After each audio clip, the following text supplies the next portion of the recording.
Ever struggled with English tenses? You're not alone. Understanding tenses can be a bit tricky, but we're here to simplify it.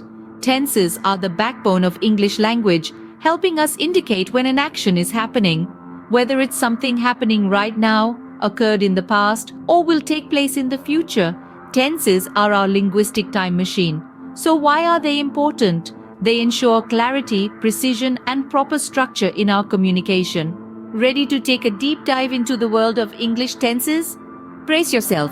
Here we go. Starting with the simple tenses, these are the most basic form of tenses in English. We have the simple present, past, and future tenses. First, the simple present tense, which is used to describe habits, unchanging situations, general truths, and fixed arrangements. We use the base form of the verb or the verb with an S for he, she, or it. For example, I write an article daily or he writes an article daily. Next, we have the simple past tense. It describes completed actions in the past and is formed with the second form of the verb. For example, he wrote a poem on a river. Lastly, there's the simple future tense. We use it to predict or assume about the future. It's formed with will or shall plus the base form of the verb. For example, I'll write a composition in an hour. That's it for the simple tenses. Remember, practice makes perfect. Moving on to continuous tenses, they show an ongoing action. Let's dive right in. First up, we have the present continuous tense. It's used to express an action happening right now, and it's formed by combining is, am, or are with the verb ending in ing. For example, she is writing an essay.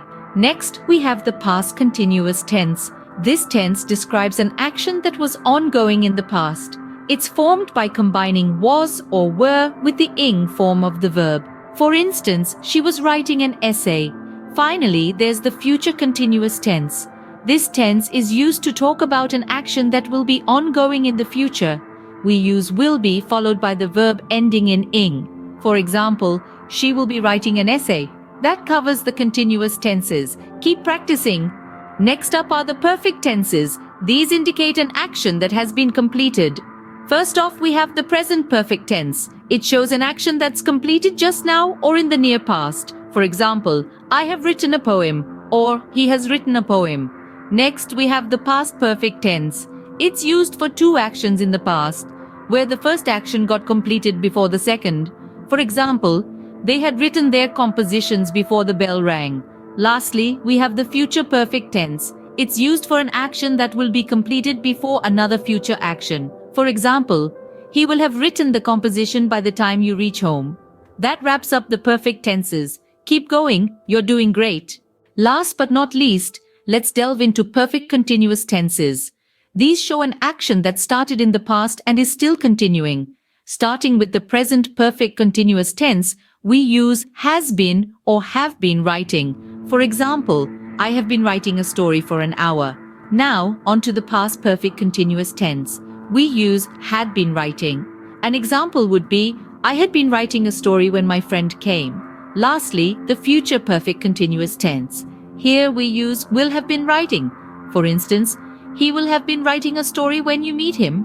Each of these tenses helps us express actions over a period of time, whether that time is in the past, present, or future. And that's a wrap on perfect continuous tenses. Great job on making it this far. We've covered a lot of ground today, haven't we? From the simplicity of simple tenses to the complexity of perfect continuous ones, it's been quite a journey. But don't stop here. Continue practicing, applying these rules. Remember, mastering tenses takes time and practice. Keep at it, and soon English tenses won't be a problem for you. Thank you for watching.